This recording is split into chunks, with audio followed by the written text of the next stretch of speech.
we're all here because we love and miss being able to create together. And as you all know, being an artist right now is challenging. So if you can, please help support these folks. We will be sharing the best ways to do that throughout the evening, and we'll make sure that you all have direct links afterwards as well, because we want you to support artists. Again, thank you all so much for being here. Double check your cameras and your mics and send us questions through the chat. Now, I'm gonna ask that we give a virtual round of applause to our first presenter of the evening. Kaylin Kerina is an educator, dancer, and advocate located in Portland, Maine. Kaylin grew up in Mid-Coast, Maine. Upon returning to Portland after living abroad and in New York City, she found her way back to the dance studio and is helping youth access dance in Portland. She is the current president of the board with Portland Youth Dance, dances for Collective Motion based in Saco, and with Casco Bay Movers in Portland. When she isn't dancing, she is often in the mountains hiking. Thank you for starting us off, Kaylin. Of course. Thank you all so much. I am so excited to be here today. I love the idea of bringing all of our artists and our voices together, and I could not appreciate this more. So as Sunny mentioned, I am Kaylin Karina. I'm the president of the board for Portland Youth Dance.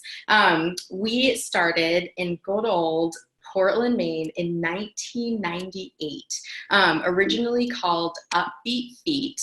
And we started with one mission, and that was to bring dance to all of the kids in the greater Portland area who didn't have access to it. So I'm just gonna go over a few highlights about who we are, get to know us a little bit, and this year we are really, really focusing on our strategic plan, because as every artist knows, we have gone through a really hard time, and our scholarship fund has really been decimated by this pandemic. This year, it's with a really, really sad heart that we are looking at some economic hardship that we're not able to give as many scholarships as we can. So we're really trying to put ourselves into more stability to be able to do that. So without further ado, just a little bit about us. Like I said, Portland Youth Dance, we started in 1998, and we love to give opportunities to young teens for performing, creating choreography, sharing and enriching this really amazing community and these really amazing people that we get to dance with the gift of dance. We often ask the kids, why do you do this year after year? And they always, without a shadow of a doubt, always tell us because they get to be their truest selves. They get the opportunity to express themselves fully. They get the opportunity to let us know and let us see a little bit into what's going on with them. I can't tell you how proud I am of what they've overcome this past year, still creating work while in quarantine. These children are so resilient. And the fact that we were able to provide dance to many, many, many at-risk youth in the community through our free outreach programming has been absolutely incredible. So how does Portland Youth Dance and dance impact the community? Just a little bit about us. We provide free after-school enrichment programs for dance in the greater Portland area. Some of our really big contacts are with some of the schools in the middle schools and elementary level, where we'll come in and teach dance classes to different groups in varying genres. Some may be hip hop. We might have a little bit of jazz every so often. We'll throw in some ballet. And this gives kids the opportunities not just to move their bodies and stay healthy, but to really process. If they've had a hard day, leave it on the dance floor, dance it out, have that opportunity to really be yourself. So when we look at the demographic of Maine and we're looking at everything that kids are participating in. 68% of kids in high school are participating in extracurricular activities in the Portland area. Of this 68%, a large majority are participating in the arts, such as dance, theater, whatever it may be. And that's really awesome. And we want the opportunity at Portland Youth Dance to give kids the opportunity to participate in this. It's no secret that we know that leotards are expensive, tights are expensive, point shoes, hip hop sneakers, whatever it may be. But we've tried to create a low barrier way for students and all to be able to access dance in the community. And we really love this quote: dance and physical activity should have the same status in school as math, science, languages, and it may even help raise their SAT and PSAT scores, so keep that in mind. As we move into how Portland Youth Dance became a huge part of this community, it's really awesome that I get to highlight that Alexandra James, who is our director of our hip hop crew, started with Portland Youth Dance back in the late 90s, early 2000s. And today she is running part of Portland Youth Dance. And it's an incredible opportunity for us to showcase just how full circle all of our dancers are able to come. You may have heard of some of our other dancers, such as Stassi, as well as a few others who are on Dancing with the Stars, and they still come back to Portland Youth Dance to be able to give back to the kids, give back to the community, give back to the place that really gave them their opportunity to start. And again, as I mentioned, our strategic plan, we are focusing on growth for our sustainability. So building new sustainable funding streams, and this really is dedicated to our outreach programming for students who may want to participate in other dance classes outside of Portland Youth Dance, whether it be at any of the other studios. We want to give them scholarships for access, because that is the biggest point. That is the biggest thing. We want them to be able to have access and equitable access. Growing our community programming and reach, we would love to be in more schools. We would love the opportunity to be involved with more organizations. Creating sustainable operations practices, just making sure that we're dotting the I's, crossing the T's, and making sure that we have a really firm structure in place, and then sharing our impact with the community. I can talk for days and days about how much I love all of this, and really and truly, I want to be able to share the impact of what we're doing with the community more. And to do that, we want to make sure we have more kids in dance classes sharing that with you guys, because they say it better than I do, and I always appreciate that about them. And with that, I will wrap myself up. And if you have any questions, my information is here. I'm absolutely able to field any and anything that may come your way about any questions about Portland Youth Dance. And as always, our scholarship fund, as I mentioned, is incredibly important to us, and unfortunately is a lot smaller than most years. And we really, really know that mental health and dance go hand in hand together. So we want to give kids the opportunity to participate. So head over to our website, portlandyouth.org, and then head over to our donate page. And if you go to our corporate sponsorship, you can click the donate button there if you would like to. Thank you, everybody. Kaylin, wow, thank you so much. That was amazing. So everyone, just a reminder, if you do have thoughts or questions to share, please send them to us directly through the chat, and we will be able, artist originating from Southern Massachusetts, who earned her BFA in sculpture at Maine College of Art. She has worked as a set and props designer with the theater at Monmouth and here at Mad Horse Theater Company. In addition, her art has been exhibited at New Systems exhibitions in Portland, and her practice primarily focuses on the environment and its relation to the human form. And she applies her background in contemporary sculpture to theater set design with the goal of blurring the lines between the two, creating worlds as metaphors for people. But Emma can definitely tell you way better than I can. Take it away, Emma.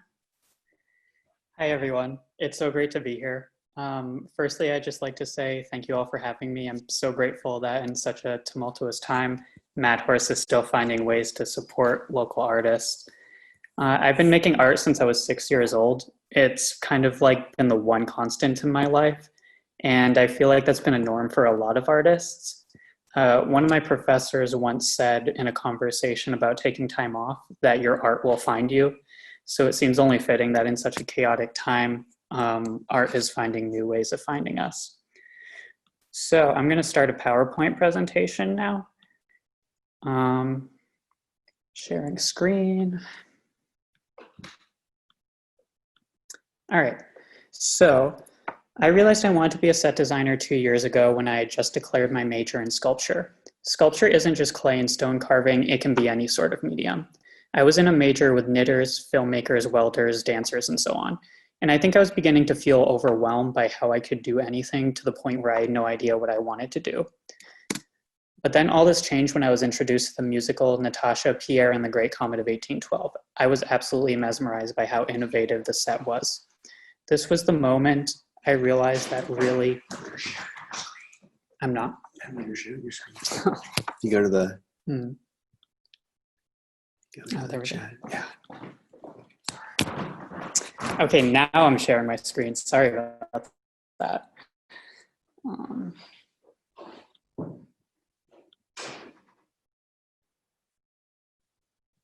Here, 1 second.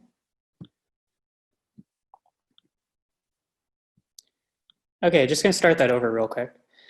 So I realized I want to be a set designer when I discovered the musical Great Comet of 1812. I was like just totally captivated by how creative the set was. And this was the moment for me I realized that really good theater isn't just people sitting in front of performers. Really good theater is what it means to step into another world. So suddenly my major became far less daunting and theater became a lot less foreign. So,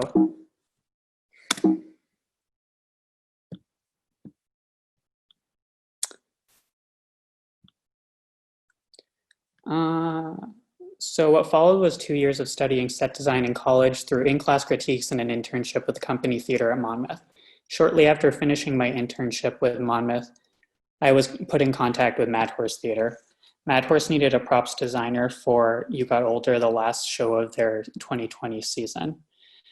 And You Got Older is a play by Claire Barron, which follows a character named May, whose father is dying of cancer. So it's very much a coming of age story about the impact cancer has on people. The script for the show became my Bible. I wanted to understand every theme, character arc, and symbol to a science so that I could design it as effectively as possible. The first environment and prop that stood out in my mind was May's father's vegetable garden and the green peppers he was planting. His garden of peppers was a reoccurring setting in the play, and it was my first,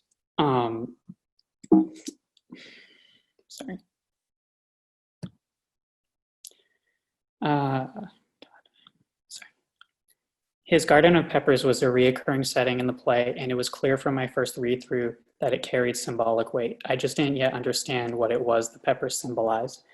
The answer would be made clear to me through my read-through of scene 4 of the play.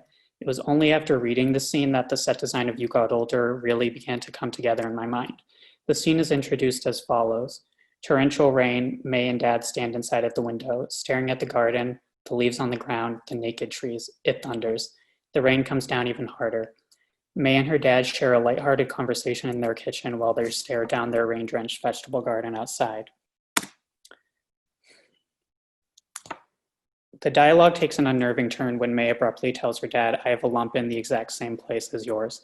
The two have a heart-to-heart that seems to teeter between unnerving and playful about May's mysterious but supposedly benign lump on her neck. The scene ends on an uncanny and borderline sinister line, which would become my favorite moment in the play. They stare at the rain, both fingering the lumps on their neck. And that was it. That scene and that last line in particular provide the transparency needed to begin designing this. It was in this moment when I came to the realization that Dad's garden, his green peppers, are the two polar opposite views May and her dad have on their own mortality. Dad's viewpoint being, yes, I have cancer, but I'm still going to carry on with my daily life. I'm still going to work on my garden. May, on the other hand, has the mindset of, I can't seem to focus on my life. I can't commit to jobs because I'm so paranoid of this lump on my neck. So since these peppers have dual meanings to them, I needed to create them in a way that reflected that duality, which is what led me to my translucent stained glass approach. In poor lighting, these peppers looked decayed and almost dead. But in the right lighting, however, they looked vibrant and full of life. My thought process was, we can view our own mortality as a dreadful threat or a reason to find beauty in the moment, to live up today. I came to the realization that I could use my color palette to connect the multiplicity of environments in the play. I found one constant in all the settings in the play. They all had potential for the colors green and white. This color palette could serve to represent the scenes with snow on the grass, hospital interiors, wedding, and gardens. I then began to contemplate how to combine this color palette with the thematic look of weathered objects in the play. I leaned towards weathered textures because a huge part of this play I felt is what it means to be worn down, beaten, and tired. I believe sets need to reflect the emotional mindsets of the characters. So my solution to reflecting May's emotional exhaustion came in the form of laying watered-down latex paint on the furniture. After building the kitchen table, I painted it with a coat of green matching the garden. I then painted over the green with thin layers of white. Finally, I began sanding down the table to remove just enough of the white so that I exposed streaks of green. The table now had a texture and color palette which spoke to both deterioration and the multiple environments of the play. It was with this design that I would approach all props in the play. It would, however, come to pass that I wouldn't work much further on You Got Older because in mid-March, we would end up shutting down production. You Got Older may not be happening, but I'll still carry the best parts of it with me as I continue to grow as an artist. I'm super grateful for Reba Short, our director, and Mad Horse for taking risks on the ideas of young artists like myself. Seriously, my ideas are weird. I can't talk about You Got Older without talking about the phenomenal actors, two of which are on this panel tonight. Jason and Marie, you guys were awesome. And of course, Casey Turner, the lead character of May. I'll never forget collaborating with the rest of the design team in our meetings, reading Claire Barron, loving Claire Barron. If there's one thing my practice has taught me, it's how intertwined it is with your personal life. Everything we do as makers is either a response to our lives or responded to by our lives. So much of being a working artist is the memories you make, the people you meet, and above all, the things they teach you about yourself. To quote writer Albert Hubbard, art is not a thing, it is a way. So that's my weird, complicated conceptual art. Before I go, I'm gonna talk some fun stuff real quick. So when I was in college, I did a ton of doll and dollhouse making. The inspiration for this totally came from how set designers make models in the early stage of their process. I all around just love tiny things regardless of the area of art. I'm absolutely obsessed with detail and craft. So after COVID-19 slashed my theater tires, I figured I'd go back to sculpting figures. But I'd never sculpted animals before. And meanwhile, I noticed there's a huge following for custom pet figurines on art making platforms like Etsy. Big surprise, people like dogs. So I figured, what the heck, I'll see if I can sculpt dogs. So I made this and I realized I'm way better at sculpting animals than I am people. So now I'm actively trying to start a business making custom pet sculptures. So if you have a pet you like and you want a handmade custom 5-inch tall figurine of them, I'm your girl. But yeah, art supplies cost money and times are kind of tough right now. So if you want, I have a Patreon, which will be linked after this presentation, and any donations are appreciated. Thank you. Emma, thank you so much for sharing all of that. We're also obviously kind of devastated that we couldn't do You Got Older because thank you, COVID, but obviously you're on our short list and we hope to bring this story back to audiences again soon once things are safer. And again, everybody, you can support Emma through her Patreon. We'll make sure you have the direct link following this presentation. We're also hearing from a couple of you that the chat function isn't working. So we are working on that. So if you have questions and thoughts, everybody, keep holding on to them. We're gonna get it fixed. But first, we're gonna transition into our next presentation. We have Khalil and Jason LeSaldo, who are not only brothers, I know, what, and working theater artists. They're also members of Two Sheets Theater Company. Two Sheets was birthed in 2017 with the aim of bringing moving, visceral, high-quality theater to Maine and beyond. The rest of the company includes Bridget Kelly, Ella Mock, and Allison Strausberg. Khalil is an actor, writer, and director from Fort Kent, Maine. He is also a company member with Playmakers Repertory Company in Chapel Hill, North Carolina, where he is also obtaining his MFA in Dramatic Arts. Jason is a writer, director, and actor who is coincidentally also from Fort Kent, Maine, and currently finishing a bachelor's degree at USM with plans to start a doctorate in physical therapy in 2020. Take it away, Jason and Khalil. Hi, we make sketch, and sometimes it looks a little something like this.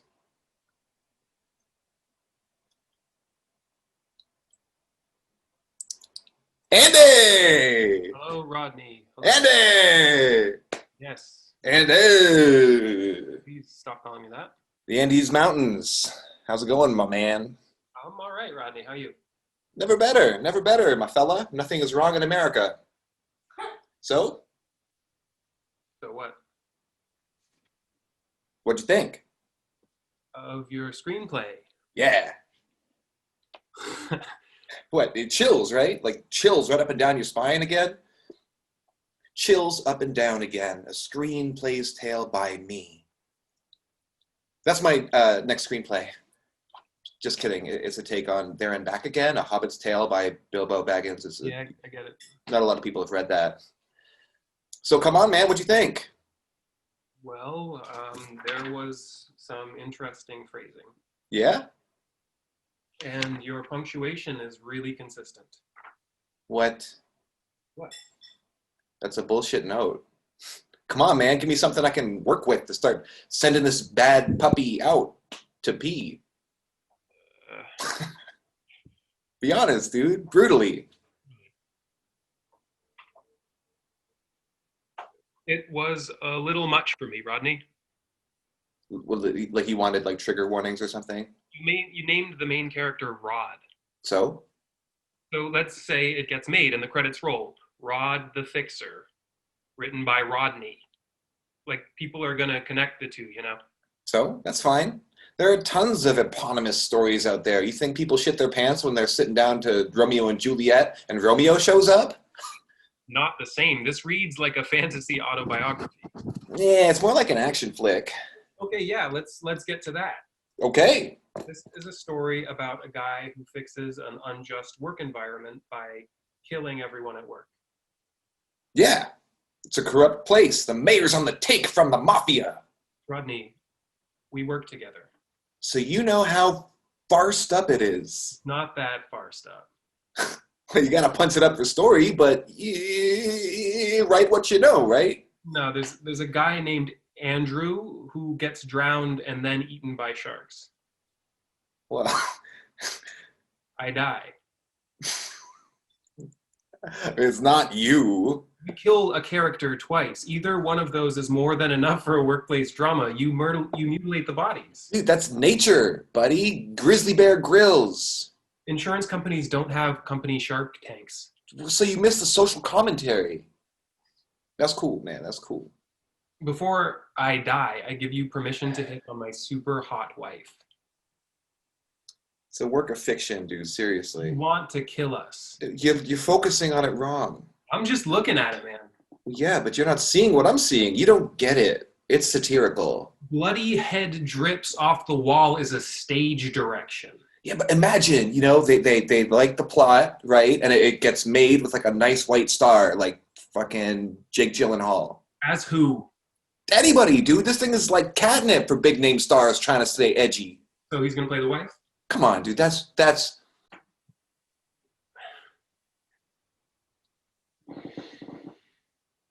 I'm getting the feeling you weren't a big fan of this. No. This is unexpected.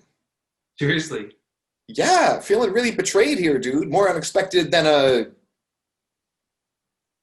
Can you not think of anything? Well, damn, man, I'm processing. I thought we were friends. First of all, I can be friends with someone and still think the art they make is bad as long as they don't double down when it's time to grow. I didn't do that. Rodney, we're not friends, okay? What? Yeah, we're co-workers, not friends. And we can't be friends now. We can't keep... I mean, you brought it home for me with this bit of... We can't look at things and keep seeing different things, dude. Your whole fucking everything is unreliable. Oh, you hate diversity? Thought police? If I saw you in the club and someone was trying to jump you, I would not step into that situation. I cannot trust that you would be an innocent victim in that situation. I would say, beat his ass with thorough aplomb. I don't know him.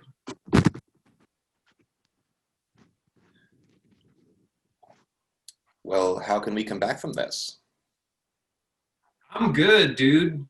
I'm out. No, let's work this out, man. Come on, I'm having a barbecue this weekend. If you and the miss want to join, we'll work it out. And Goodbye, Rodney. see you later, Andrew. And your super hot wife.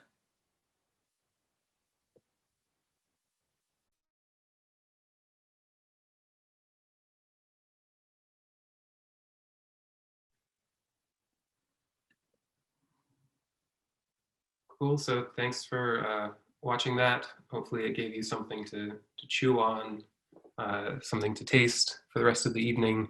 And that's a little bit about what we're doing right now. You know, still making some sketch stuff, maybe adapting to Zoom. And that's all we got. Khalil? I can confirm that is all we've got.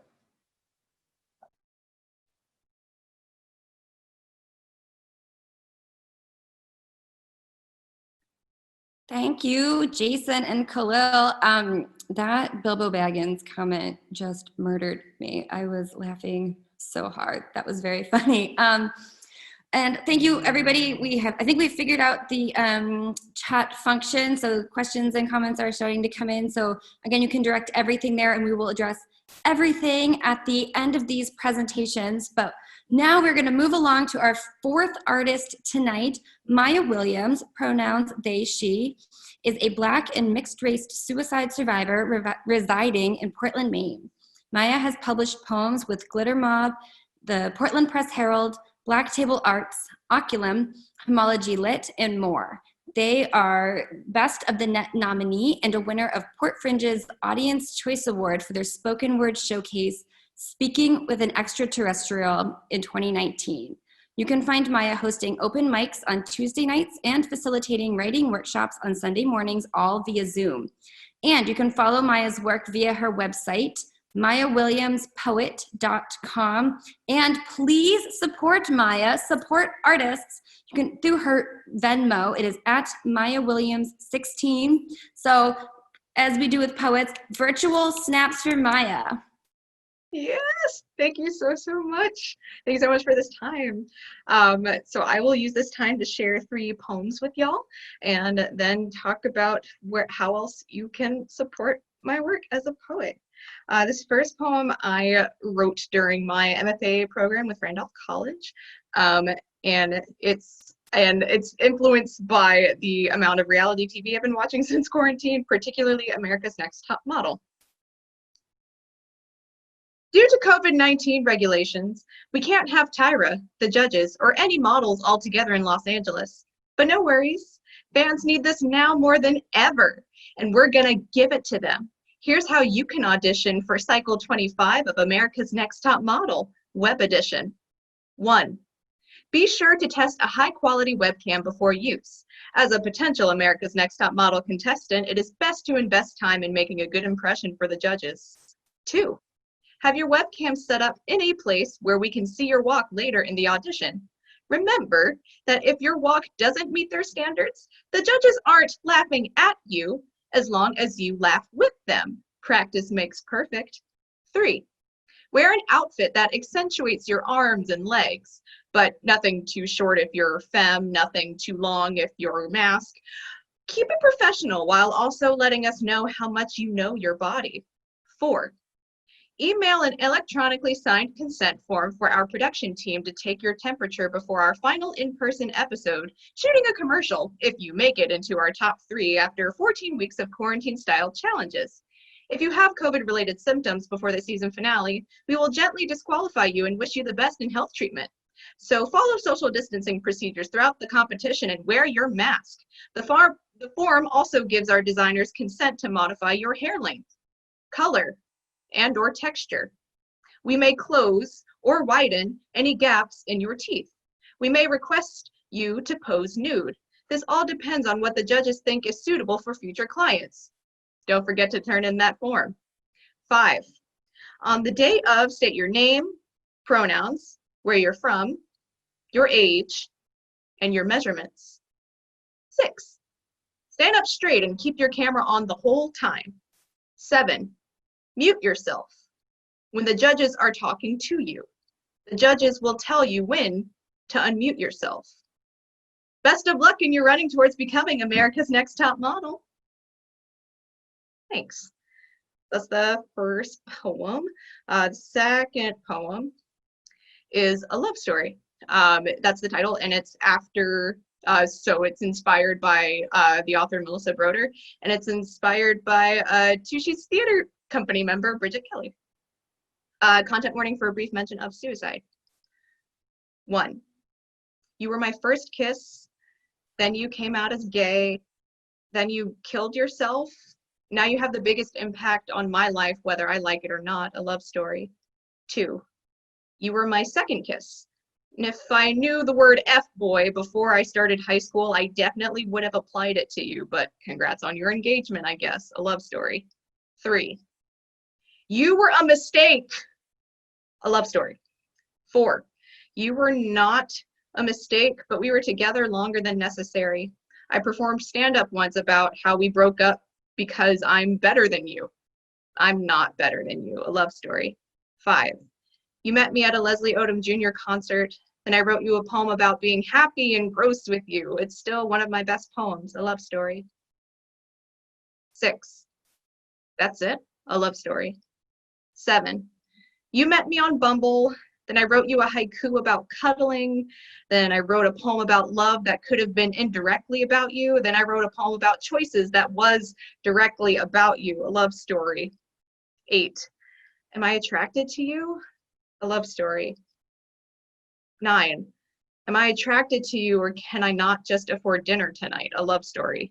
10, you were so strong. You were the first girl I really, really liked. I wondered why you stopped answering my texts until I found out on Instagram you were dating a guy. Congrats on your engagement. A love story. 11, you were so cool. You were the second girl I really, really liked. I wondered why you stopped answering my texts until you texted, I don't deserve you. A love story. 12, people. I date people now. A love story. 13, you also met me on Bumble. I wrote a poem about you that got published about how we spent time together to grieve our former love stories. I texted you about the publication and you haven't texted back since, a love story. 14, when I cringe, shoulders up to my ears, anxiety a rumbling tide from my neck down, it's not because I'm in pain. It's because pain is what I have been used to. How do I condition this body into knowing it doesn't need pain anymore? The tides within can calm itself for once. It's okay to float in this joyful now, a love story. Thanks, y'all. One more poem, and I'll try to be as quick as possible. I love it when Black people ask, how you living? It is more intentional than any, how are you doing, that I'll be asked in my lifetime. How you living? Just trying to be more like you. It is the warmest hug from my friends and favorite cousins that I desire after not seeing them for so long. How you living? Ah, you know how it is. It is the in-house check-in I can trust. How you living? Just hanging. It is the middle finger to suicide affecting our communities and the slap in white supremacy's face for wanting us dead. How you living? You know you my homie, right? It's the angel on my shoulder pushing me to be more open about my curses in order to obtain more blessings. How you living? You know I love you, right? It's the permission we call a prayer to live at all and not just do. Thank you all so much. You can also check out my Sunday writing workshops via Zoom, 10:30 a.m. to 11:30 a.m. Port Veritas Tuesdays. I'm collaborating with the Peace Studio and the Interfaith Youth Corps on Friday, September 25th from 12 p.m. to 1 p.m. Go to Eventbrite to register for that. And I'll post my Venmo stuff in the chat, as well as my PayPal and my Cash App and stuff like that. Thank you so much for the time. Oh gosh, Maya, thank you. Those poems were so beautiful. Thank you so much for sharing them with us. So everybody, again, do yourself a favor. Please visit Maya's website. It is mayawilliamspoet.com. And please support her work, Venmo at MayaWilliams16. We will also make sure that this information is going to come in a follow-up message from us so you can gain access to all of it. But really, you're going to want to check it out. Please support. It's just more beautiful work like we've just got to witness. And next, we're going to move on. Our next pair is Suze and Mel Quackenbush of the newly formed company Shakespeare and Shenanigans. Suze is a local stage manager, playwright, performer, and now the newly minted artistic director of Shakespeare and Shenanigans. Mel is a local actor, artist, and all-around good girl. She is an executive director of Shakespeare and Shenanigans, which really means she just says, Suze, no, a lot. Suze and Mel married their mutual love of Shakespeare and classical theater, frustration about inclusive casting not being the norm, and the theater void created by COVID into a virtual theater company. You can find them on Facebook at Shakespeare and Shenanigans, or you can email them at shakespeare.and.shenanigans@gmail.com. We'll make sure that we have all of those links for you following, but right now, take it away, Suze and Mel. Hello, I am Suze Quackenbush, and I am the brand new artistic director of this brand new theater company, and I'm the one that brings the Shakespeare. And hi, my name is Mel Quackenbush, and I bring the shenanigans. We started Shakespeare and Shenanigans. We started as sort of an idea and a meme, which is like the most millennial thing I can come up with. So we were sitting around at the beginning of quarantine, and we were really bummed because we all had plans. Suze had a bunch of shows that they were supposed to be teching for over, this time period. And Suze posted a meme on their personal Facebook page about how the fat girl always gets the roles of like the best friend or the old lady or whatever, or the sexy one. That's the other one. And Sue's got a bunch of personal messages from folks who had that same experience and stopped even trying to do performing. And I had a very similar experience. I know Suze also had very similar experiences growing up. And we decided that that wasn't the way it should be. It's not the body that you live in is still capable of telling these very deep and very poignant stories, be it, a queer body, a Caucasian body, a body of a person of color, a disabled body, a whatever. You are still a person who can still take this journey and do these shows, and there's no reason why you shouldn't be able to. Right. Yeah, and that's sort of how it started. It doesn't matter really what you look like, who you are, as long as you want to show up and also can act. And we kind of started it as, a bunch of friends hanging out because we were sad our stuff got canceled. And now we have a mission statement. I will bullet point that for you. I will read it. So the Shakespeare and Shenanigans mission statement. Theater is for everyone, but to look at the landscape of the industry today, one would not know that. Shakespeare and Shenanigans would like to bring inclusive theater to Portland and the world.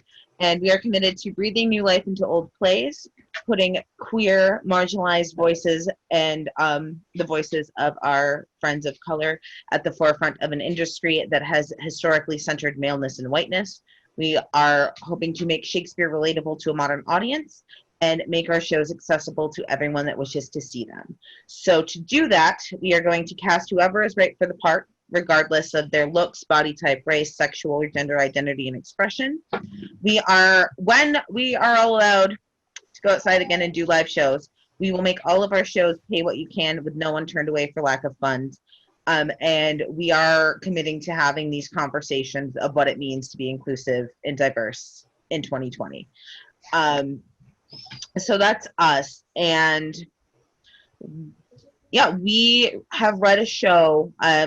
We started with Shakespeare's and branched out because the man only wrote so many plays. Last week we did the Trojan Women. That was fun for me. I don't know if any of the actors had fun, but I had fun. And yeah, so we're branching out. That's the shenanigans portion of Shakespeare and Shenanigans. Liz had fun, so that's great.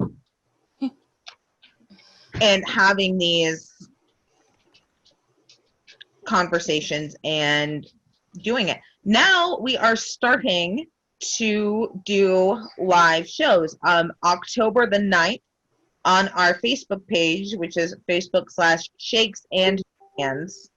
That is also coincidentally our PayPal, paypal.me/Shakes and Shenanigans. We are going to stream a live reading of The Tempest. And going forward, we're going to do a live reading once a month and be continuing our private readings weekly that we do. Yeah. And all of that will be posted on the page. And we want to sustain this. We want to continue to do this. So when it is safe to do so, we want to start doing live readings. And eventually we do want to go into fully staged productions with sets and theaters and all these things. And that is not, cheap to do. So, yeah, give us your money. I just got the 60-second warning, so that is us. You can find us on Facebook or email us, and we are Shakespeare and Shenanigans. Thank you. Thank you so much for having us. This was amazing. Oh, gosh, thank you both so much. This is such an important conversation to be having, and it's so long overdue. So thank you. I will also be with you with one of those like really big projector blowhorns screaming the same things because it's so exciting. So everybody, please remember PayPal, Shakes and Shenanigans. You can find them on Facebook. We'll make sure that we get all of that information collected in together to send to you afterwards. But support artists who are doing amazing things. Thank you again, Suze and Mel. We have one more group for you this evening. Because if there's anything we can be grateful about during COVID, it's extra time and the ability to laugh. So our final group is comprised of faculty members from the virtual comedy show Balderdash Academy, a comedy game show set within a fictional boarding school. Balderdash Academy is a mix of interview, chat, improv, and game show with a focus on lighthearted comedy, originally founded in the spring of 2019 and transitioned into a virtual show thanks to our good friend COVID-19. It is also a testament to the power of ensemble and the ideals of improvisational theater. But the best way to describe it is really to watch the magic happen. So let's throw it over to Bob as headmaster. So to see what we do better, you might want to switch to your gallery view. Welcome to Balderdash Academy. I'm your headmaster, Bob LeBlanc. Joining me is our faculty, professors Nate Green, Marie Stewart Harmon, coach of the Balderdash Academy Dashers, Steve Corning, and our reigning champion, Professor Molly McGill. Our visiting professor today is Randy Hunt, faculty member of Balderdash Academy and host of the podcast, We All Have a Story. Randy will award points at any time for any reason with our word of the day is Professor Molly McGill. Good evening, faculty. Welcome, visiting professor, and all you eyeballs out there. We're going to kick this off with a fan favorite game, Word of the Day. What's going to happen is I'm going to give a word that the faculty does not know of, and they are going to give us their best definition. I'm then going to wrap it up, pass it over to our visiting professor to give those arbitrary points. Remember, not for the right one, but for the ones he likes best. Are you ready to play Word of the Day, faculty? Yes. Let's go. I'm in it. Tonight's word of the day is clatch. Tonight's word of the day is clatch. Yeah. Marie, you look like you got something clatching over there. I absolutely do. So we all know about vehicles, automobiles, cars. There is the automatic version and there is the standard version.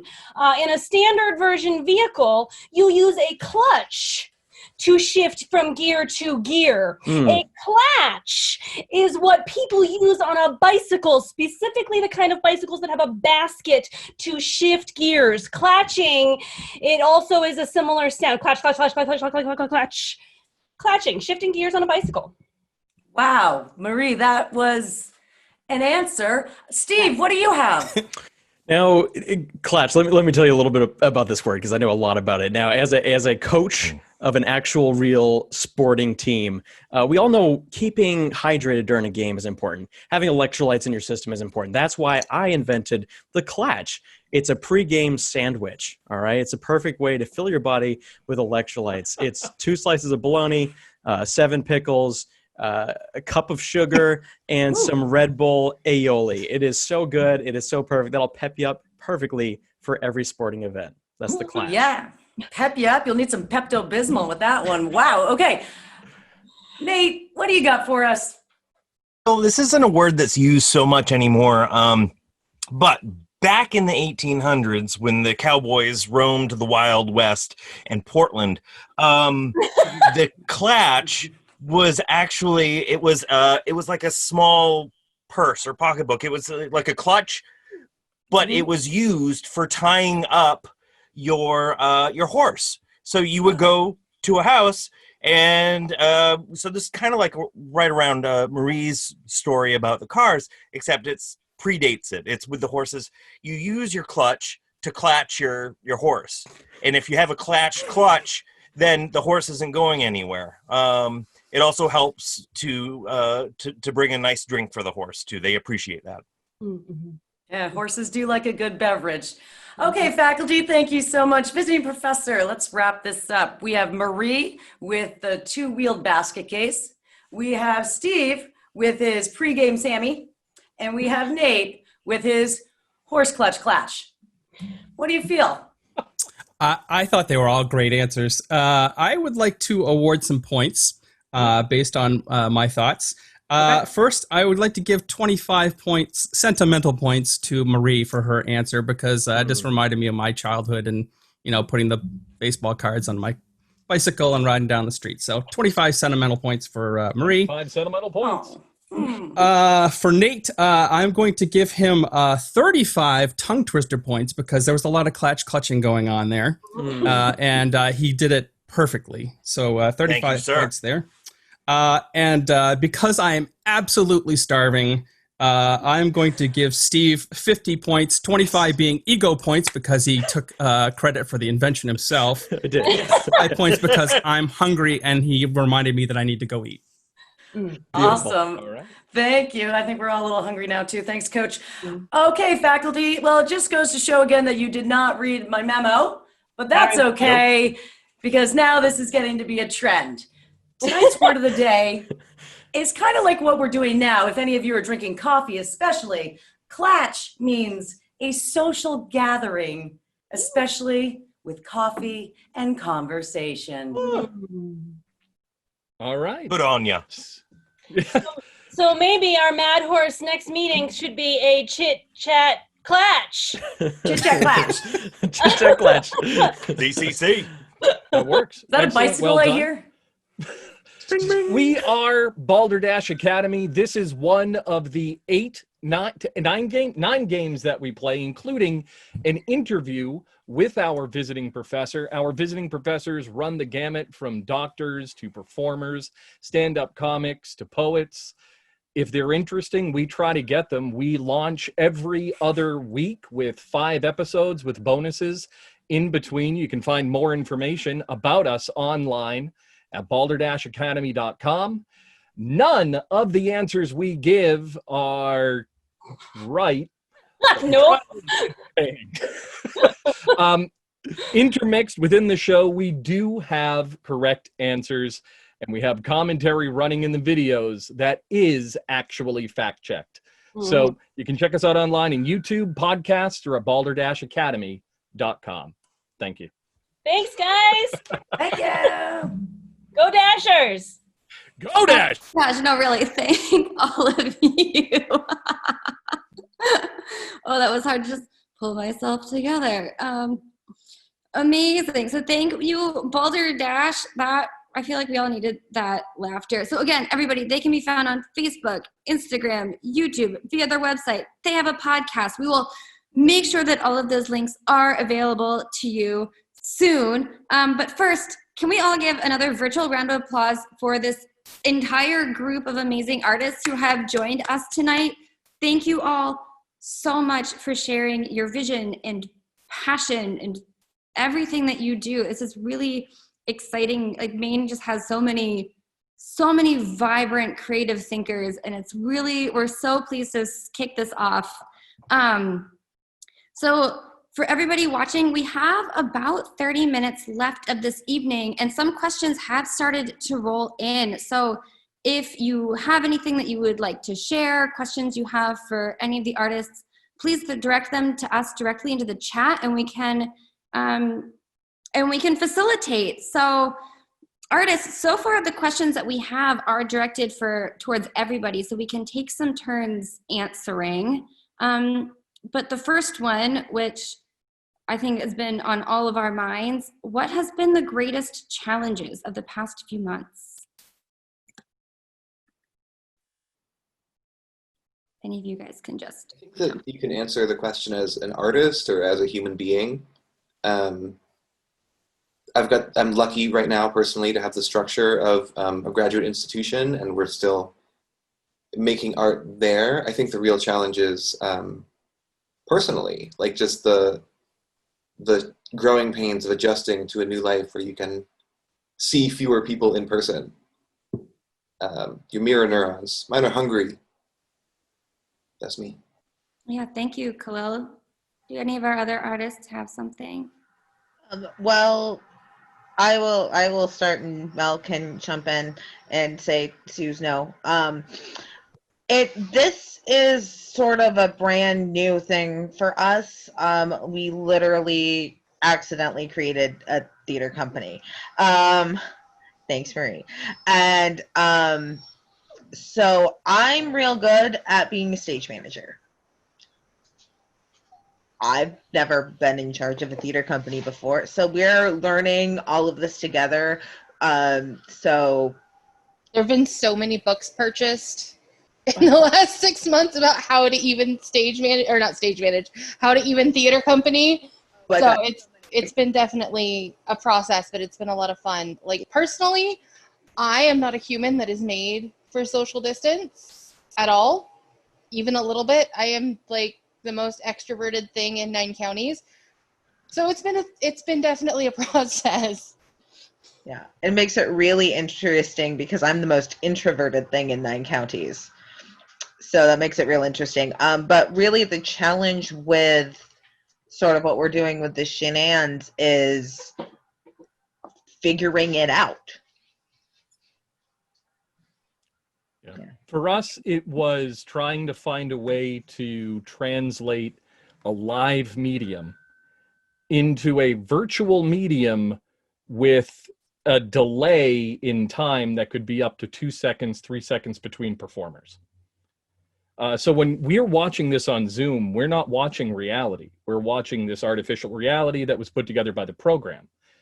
You're hearing what I'm saying anywhere between 1 and 3 seconds after I say it. Now imagine doing an improvised art form using that medium. It's virtually impossible.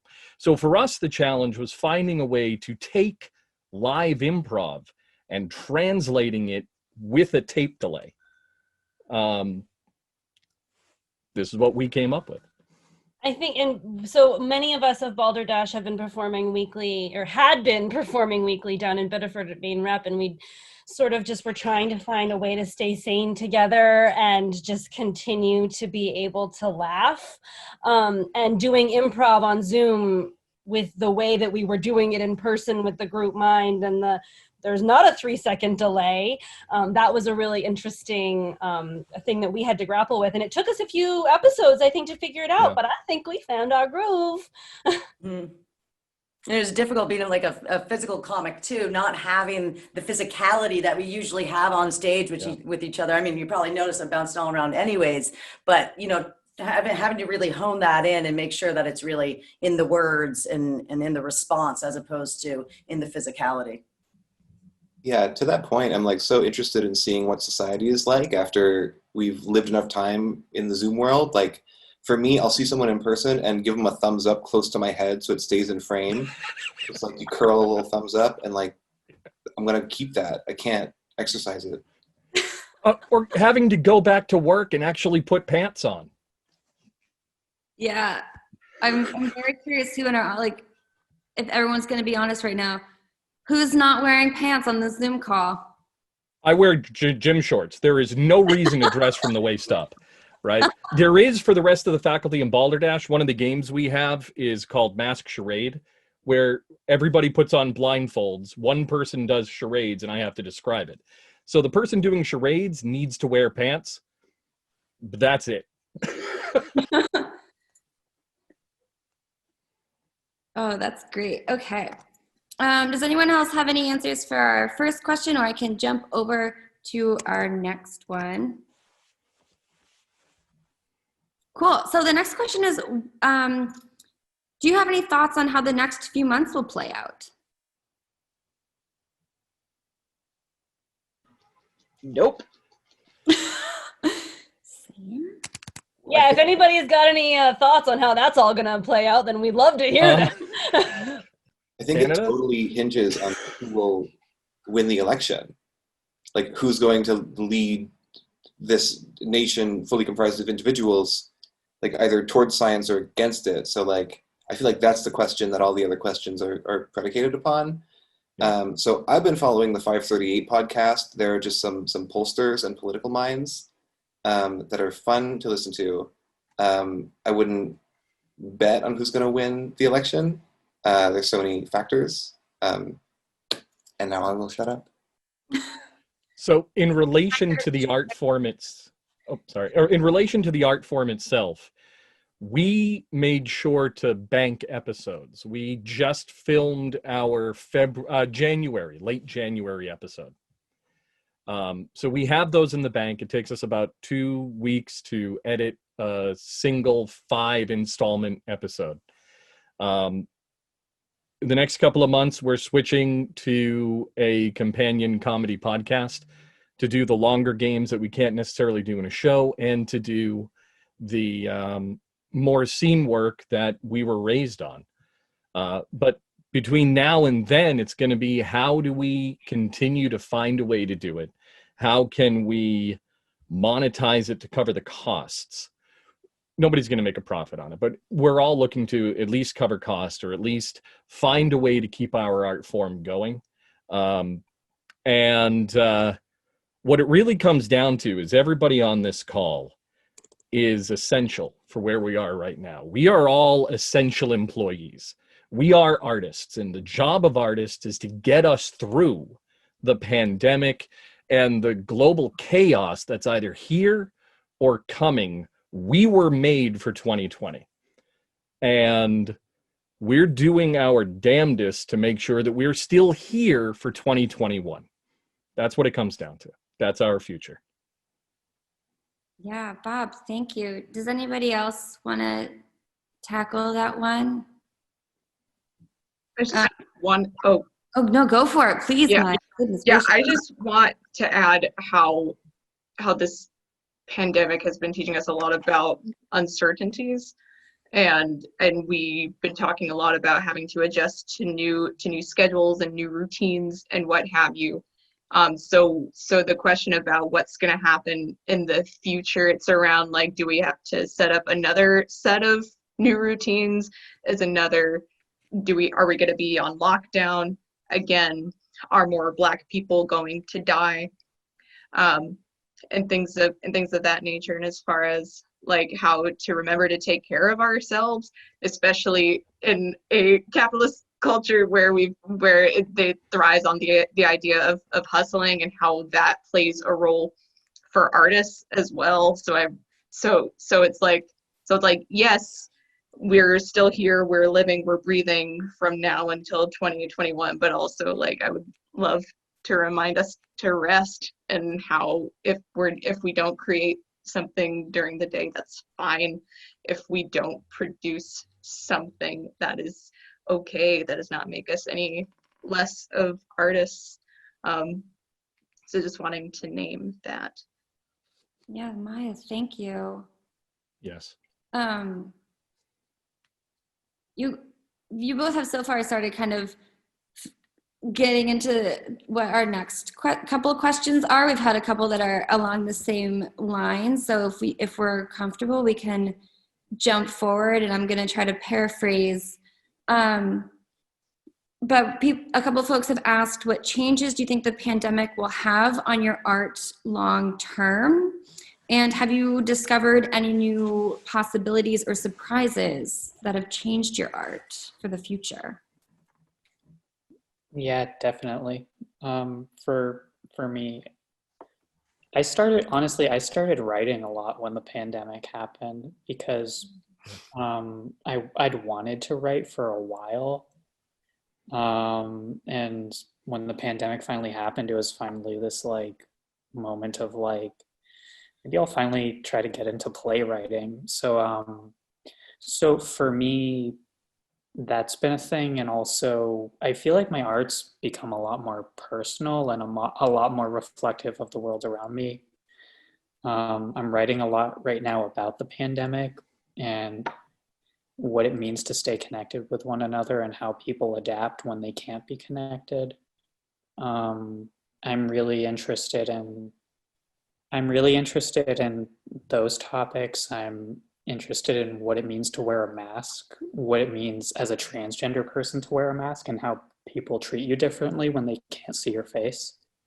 So yeah, I think the short answer is it's made me be a lot more reflective in my art and a lot more personal with the topics I'm dealing with.